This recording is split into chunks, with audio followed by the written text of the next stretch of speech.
Née des eaux, comme Vénus dont elle tient son nom, Venise est un cadeau miraculeux fait à l'humanité.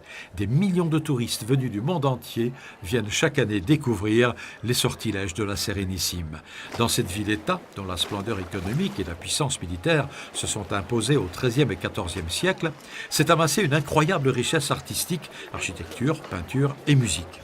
Le musicien le plus immédiatement associé à Venise est sans nul doute Vivaldi, mais aussi Monteverdi, qui a passé les 30 dernières années de sa vie comme maître de chapelle de la basilique Saint-Marc. Et puis les Gabrieli, Cavalli, Lotti, Albinoni, dont les œuvres étaient jouées dans de multiples salles, palais, églises et opéras. Des opéras jadis, Venise en a collectionné presque une trentaine. Aujourd'hui, subsistent deux opéras à Venise, le théâtre Malibran et le plus célèbre théâtre da Fenice, érigé dans les années 1790. Rossini, Bellini, Donizetti et Verdi ont trouvé le succès à la Fenice, un théâtre plusieurs fois victime des flammes, reconstruit à l'identique et inauguré en 2003. Pour la seconde fois de leur histoire, les ballets de Monte-Carlo ont été invités à se produire au théâtre La Fenice de Venise du 12 au 16 décembre avec Roméo et Juliette, chorégraphie de Jean-Christophe Maillot, musique de Prokofiev, interprétée par l'orchestre de La Fenice sous la direction de Nicolas Brochot. C'est vrai qu'il y a cette idée romantique de donner Roméo à Venise. On est même passé par Vérone en venant à Venise, donc on est passé pas loin de l'origine.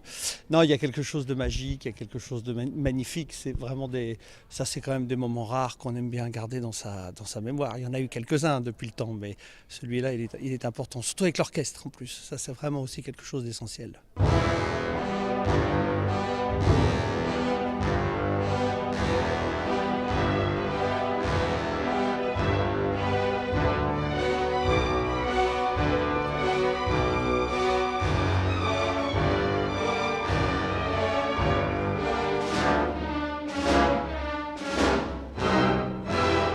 Pourquoi avez-vous invité les ballets de Monte-Carlo ?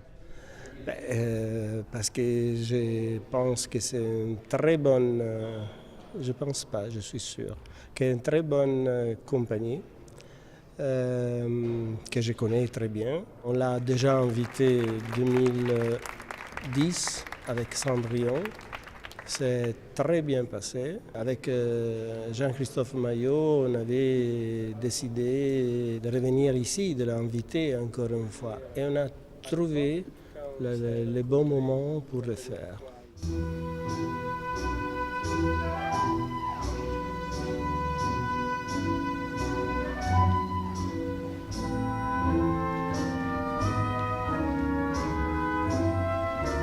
Pour ces 5 représentations au théâtre La Fenice à Venise, 2 nouveaux couples d'artistes chorégraphiques se sont partagés les rôles principaux, Victoria Anagnan, Juliette, et Simone Tribuna, Roméo, et lors de la première, devant notre caméra, Anna Blackwell et Alexis Oliveira. C'est ce que j'aime dans cette compagnie formidable, parce que je dis toujours que chaque année c'est une nouvelle vie.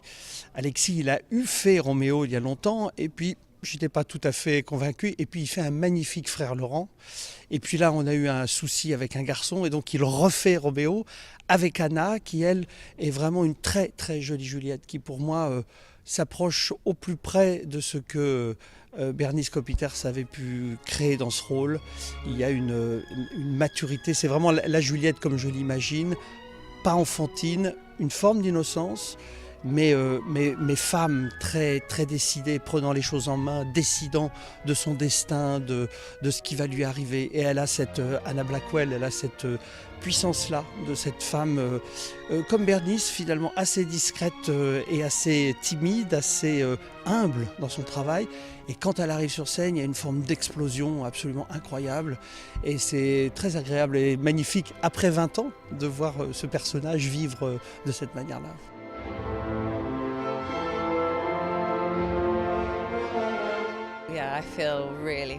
Oui, c'est incroyable de danser ici.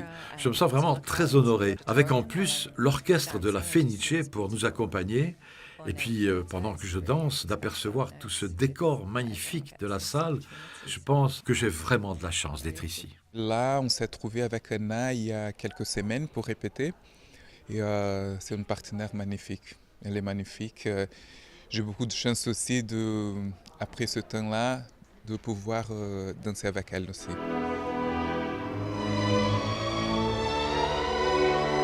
I feel very safe dancing with him, like I can really let myself go. I know he's there for me. Je me sens très protégé quand je danse avec Alexis. Je me laisse vraiment aller. Il est là pour moi. On n'a pas eu beaucoup de répétitions pour mieux nous connaître, mais je suis très confiant dans la manière dont je pense que les choses vont progresser, comment on va bouger ensemble. Il est vraiment dans le rôle de son personnage et je le sens vraiment quand il pleure, qu'il est heureux, qu'il me regarde. Il est vrai. Bien sûr, il m'entraîne avec lui et c'est vraiment très bien de partager cela avec lui.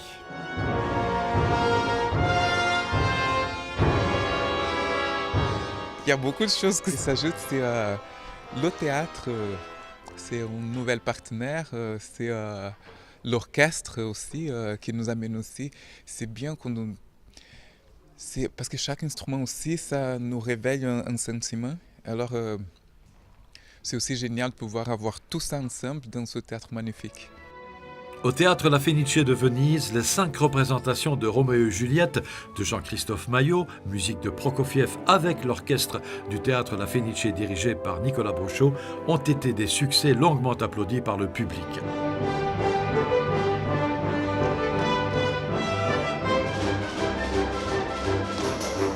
Le lendemain du dernier spectacle à Venise, à l'aube, les ballets de Monte-Carlo se sont envolés pour Athènes, où le magnifique Megaron Center les attendait pour 12 représentations de Cendrillon, chorégraphie de Jean-Christophe Maillot, jusqu'au 29 décembre.